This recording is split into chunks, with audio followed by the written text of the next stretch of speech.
Halo semuanya, kembali lagi bersama Candela Course. Kali ini kita akan membahas soal simulasi OSN tahun 2023 pelajaran IPS SMP.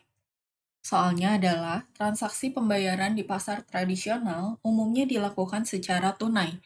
Jenis uang yang digunakan di pasar tersebut adalah yang A giral, B debit, C kartal, atau D transfer. Jenis-jenis uang berdasarkan bahan atau materialnya terdiri dari uang logam yang terdiri dari uang emas, perak, dan perunggu. Kemudian uang kertas ini berupa uang kartal atau currencies, dan uang giral ini adalah deposit money. Kemudian berdasarkan nilainya, ada uang yang bernilai penuh atau full-bodied money, nilai tertera di atas uang tersebut sama nilainya dengan bahan yang digunakan. Dengan kata lain, nilai nominal sama dengan nilai intrinsik. Jika uang tersebut terbuat dari emas, maka nilai uang itu sama dengan nilai emas yang dikandungnya. Uang yang nilai terkandungnya atau intrinsik sama dengan nilai nominalnya. Kemudian, uang yang tidak bernilai penuh atau representatif full-bodied money. Uang ini terbuat dari kertas, dengan demikian nilainya sebagai barang tidak ada atau nol. Uang jenis ini hanya mewakili atau represent dari sejumlah barang atau logam, di mana nilai logam sebagai barang sama dengan nilainya sebagai uang. Misalnya, surat emas gold certificate yang beredar di Amerika Serikat sebelum ditarik pada tahun 1933. Kemudian ada token money, uang yang bertanda, artinya uang yang nilai intrinsiknya lebih kecil daripada nilai nominalnya. Kemudian berdasarkan lembaga atau badan pembuatnya, ada uang kartal, yaitu uang yang dicetak atau dibuat dan diedarkan oleh bank sentral. Uang kartal artinya uang yang dipakai dalam kehidupan sehari-hari sebagai alat bayar.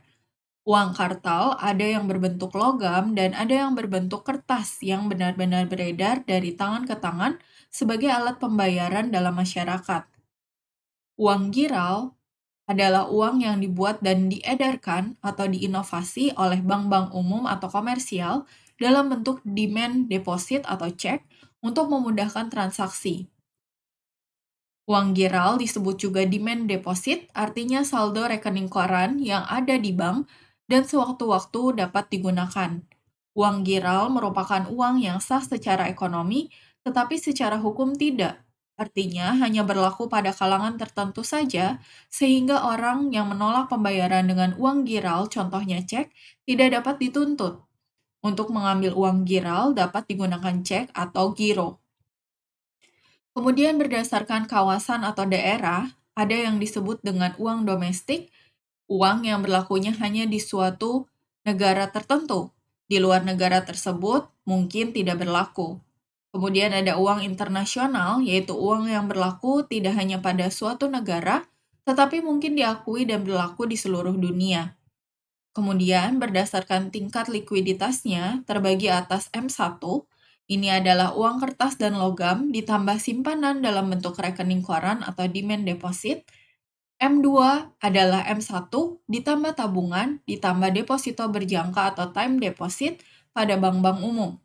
Kemudian ada M3 adalah M2 ditambah tabungan ditambah deposit berjangka pada lembaga-lembaga tabungan non-bank. Jadi, jawaban yang benar untuk soal ini adalah yang C. Jenis uang yang digunakan di pasar tradisional adalah uang kartal. Soal selanjutnya, partai politik adalah salah satu contoh dari lembaga politik yang ada di masyarakat.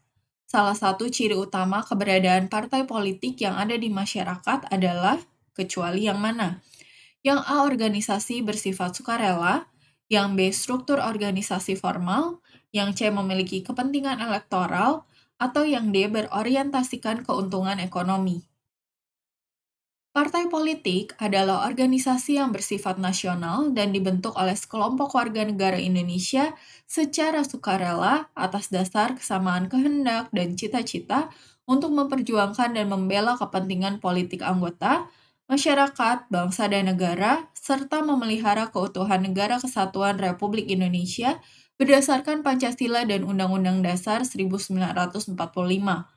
Partai politik merupakan organisasi formal. Sebagai suatu organisasi formal yang hidup di tengah warga negara, partai politik tidak hanya menjadi saluran aspirasi dan partisipasi politik warga negara, tetapi sejatinya menjadi sarana perolehan kekuasaan sektor publik. Artinya di sini ada kepentingan elektoral. Organisasi sektor publik adalah organisasi yang berorientasi pada kepentingan publik. Karena orientasinya pada kepentingan publik, maka organisasi ini biasanya tidak berorientasi pada laba sebagai tujuan akhirnya. Namun, sebagai sebuah organisasi, proses manajemen tetap berjalan dalam organisasi sektor publik. Jadi, jawaban yang benar untuk soal ini adalah yang D. Berorientasikan keuntungan ekonomi, ini bukan salah satu ciri utama keberadaan partai politik yang ada di masyarakat. Soal selanjutnya, di bawah ini merupakan faktor-faktor yang mempengaruhi persebaran flora di permukaan bumi. Yang nomor 1 tekstur tanah, nomor 2 suhu, nomor 3 kandungan air tanah, nomor 4 bentuk lahan, nomor 5 tingkat kegemburan tanah. Di sini yang ditanyakan yang termasuk ke dalam faktor edafik adalah yang mana?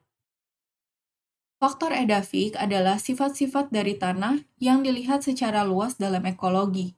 Artinya, tanah tidak hanya dilihat sebagai permukaan saja, namun lebih luas sebagai bagian dari kerak bumi.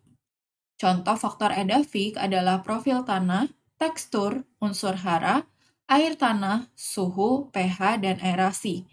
Jadi, yang termasuk ke dalam faktor edafik adalah tekstur tanah, suhu, dan kandungan air tanah. Jadi, jawaban yang benar untuk soal ini adalah yang A, 1, 2, dan 3. Oke, thank you for watching. Jangan lupa untuk like, share, komen, dan subscribe. Follow Instagram kita di @candelacourse, Facebook kita di Candela Course Cikarang, TikTok kita di Candela Course, dan Twitter kita di @candelacourse. Semangat!